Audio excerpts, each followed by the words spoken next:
Assalamualaikum warahmatullahi wabarakatuh. Perkenalkan, saya Hilmi Nur Akbar dari kelas PSM 23B. Saya ingin mempresentasikan Pancasila sebagai dasar negara.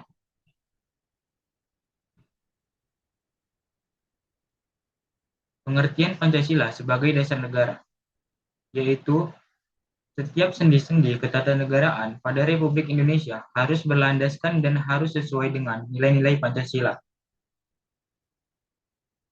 Kemudian konsep negara. Negara adalah organisasi dalam suatu wilayah yang mempunyai kekuasaan tertinggi yang sah, serta ditaati oleh rakyatnya. Kemudian tujuan negara. 5 teori tujuan negara yang disarikan sebagai berikut. Satu, kesejahteraan dan kebahagiaan hidup. Kedua, kemerdekaan. Ketiga, kekuatan, kekuasaan, dan kebesaran atau keagungan. Keempat, kepastian hidup dan keamanan dan ketertiban. Kelima, keadilan. Tujuan negara Republik Indonesia apabila disederhanakan dapat menjadi dua, yaitu mewujudkan kesejahteraan umum dan menjamin keamanan seluruh bangsa dan wilayah negara. Oleh karena itu, pendekatan dalam mewujudkan tujuan negara tersebut dapat dilakukan dengan dua pendekatan, yaitu pendekatan kesejahteraan, pendekatan keamanan.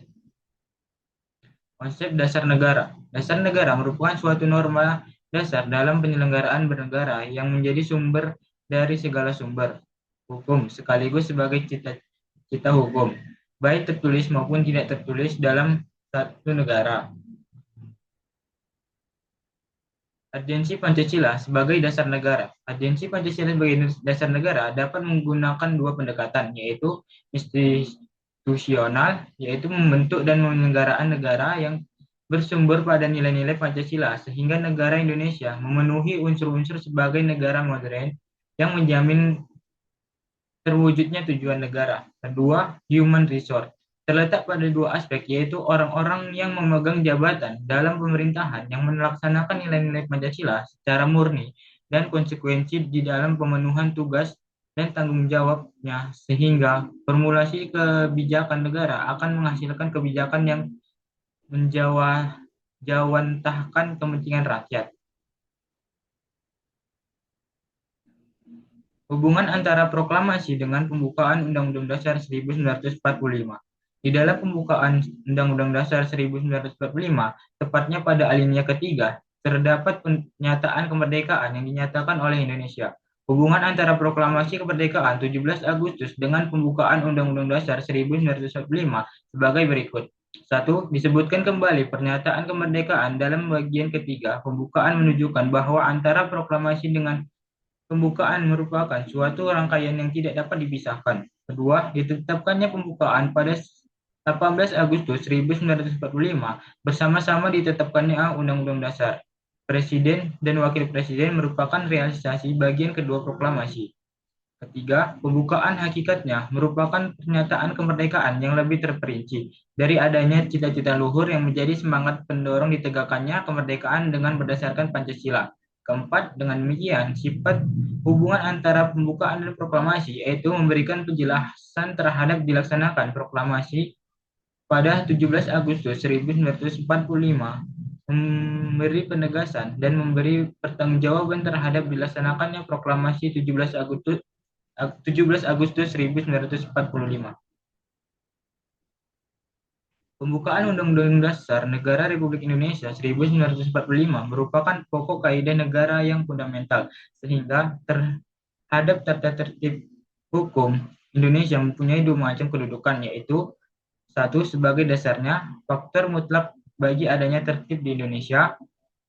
Dua, memasukkan dirinya di dalam tertib hukum tersebut sebagai tertib hukum tertinggi. Kandungan material pembukaan Undang-Undang Dasar Republik Indonesia 1945 menunjukkan pada materi pokok atau isi pembukaan yang tidak lain adalah Pancasila. Penjabaran Pancasila dalam pasal Undang-Undang Dasar 1945. Satu, Pancasila merupakan asas kerohanian dari pembukaan Undang-Undang Dasar 1945. Yang kedua, pembukaan Undang-Undang Dasar dikristalisasikan dalam wujud pokok-pokok pikiran yang terkandung dalam pembukaan Undang-Undang Dasar. Yang ketiga, pokok-pokok pikiran yang terkandung dalam pembukaan Undang-Undang Dasar 1945 terjelma dalam pasal-pasal Undang-Undang Dasar 1945. Untuk mengimplementasikan nilai-nilai dasar Pancasila dalam kehidupan praktis bernegara, diperlukan nilai-nilai instrumental yang berfungsi sebagai alat untuk mewujudkan nilai dasar. Implementasi Pancasila dalam pembuatan kebijakan negara. Satu, di bidang politik, yaitu ada sektor suprastruktur politik, semua lembaga pemerintahan seperti legislatif, eksekutif, yudikatif, dan lembaga pemerintahan lainnya. Sektor kemasyarakat, dalam sistem politik infrastruktur politik tersebut berfungsi memberikan masukan kepada suprastruktur politik dalam menghasilkan kebijakan publik yang menyangkut kepentingan umum. Kedua, bidang ekonomi. Ada yang pertama, pada sila pertama, roda perekonomian digerakkan oleh rangsangan-rangsangan ekonomi, sosial, dan moral. Pada sila kedua, ada kehendak kuat dari seluruh masyarakat untuk mewujudkan pemerataan sosial sesuai asas kemanusiaan. Pada sila ketiga, proses prioritas kebijaksanaan ekonomi adalah menciptakan perekonomian nasional yang tangguh. Pada sila keempat, yaitu koperasi merupakan sokoguru perekonomian dan merupakan bentuk saling konkret dari usaha bersama. Pada sila kelima, adanya imbangan yang jelas dan tegas antara perencanaan di tingkat nasional dan desentralisasi dalam pelaksanaan kebijaksanaan ekonomi untuk mencapai keadilan ekonomi dan keadilan sosial. Kemudian pada bidang sosial budaya, diharapkan semua strategi dalam mengikuti perkembangan kebudayaan yang selalu berubah-ubah itu adalah semua kebijakan sosial budaya harus menekankan rasa kebersamaan dan semangat kegotong royongan dalam kehidupan bermasyarakat, berbangsa, dan bernegara. Kemudian, bidang Hankam. Prinsip-prinsip yang merupakan nilai instrumental Pancasila dalam bidang Hankam sebagaimana terkandung pada pasal 30 Undang-Undang Dasar 1945. Yang pertama yaitu kedudukan warga negara dalam mempertahankan keamanan. Yang kedua, tiap-tiap warga negara berhak dan wajib ikut serta dalam usaha mempertahankan dan keamanan negara.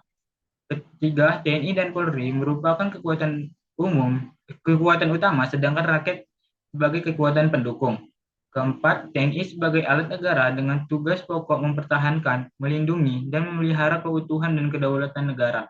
Kelima, Polri sebagai alat negara yang menjamin keamanan dan ketertiban masyarakat mempunyai tugas pokok melindungi, mengayomi, melayani masyarakat, serta menegakkan hukum.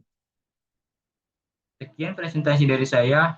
Terima kasih. Wassalamualaikum warahmatullahi wabarakatuh.